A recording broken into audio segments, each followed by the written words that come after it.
I want to dedicate an entire video to misconception question number 1. And the reason is because I think it's a very rich problem that really forces us to understand changes in momentum that happen during a collision and how momentum is conserved during a collision. Okay? So let's take a look at it. We have a truck that's going at 15 kilometers per hour, right? So here's my little truck, and it is going at 15 kilometers per hour in the positive direction, right? And it collides with a small car that is over here that is also moving in this direction, right?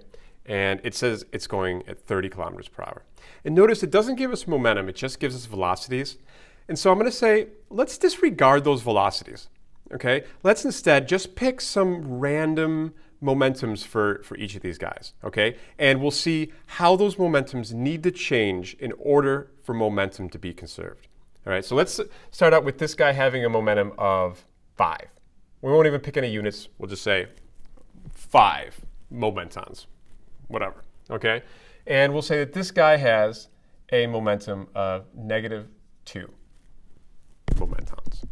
All right, now, what do we know? We know that the total momentum of this system, all right, has to add up to, we'll go over here, we'll say total momentum is P1 plus P2, so P total, equals 5 plus a -2 equals 3. Okay? So we know that after the collision, whatever the momentum of the separate individual trucks and car are, they must add to 3. That's what conservation of momentum means. Okay? So let's do a little sample collision. They collide. Okay, and let's say that now, in the after situation, we have the truck moving away with a momentum of -1, and now the car is moving away in the other way with a momentum of, well, what would it have to be? These guys have to add up to 3, correct? Which means if this is -1, this would have to be 4, right? 4 plus -1 equals 3, right? So let's see, what was the change in momentum of each of these 2 vehicles, all right? Well, here we have change in momentum is 5 minus a -1, which is 6, okay? So the magnitude of the change in his momentum is 6. And the magnitude of this car is, well, let's see over here. We have -2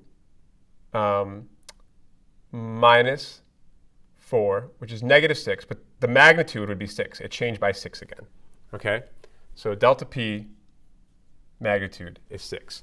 Okay, so in this case, they have a collision and their momentums both change by 6. All right, well, let's say that there's a different situation. Let's say that this guy actually recoils at -3, right? So after the collision, he's got a momentum of -3 in the negative x direction, okay? And let's say that this car now also recoils, right? What must be the momentum of this car? Well, what do we need to add to -3 in order to get a net momentum of +3? Because it started out with 3, it needs to end with 3, okay? Well, I would say it would have to be 6, right?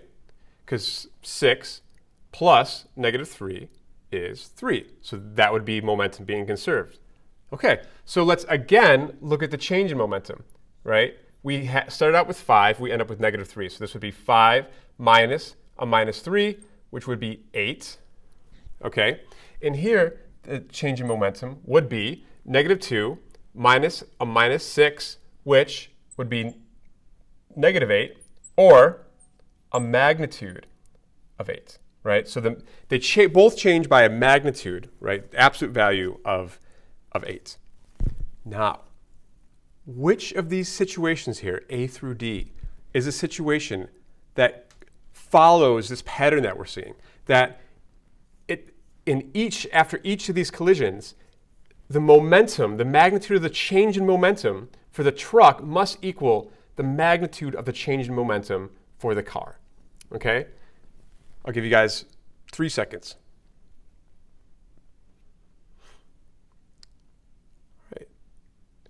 So let's go through these one at a time.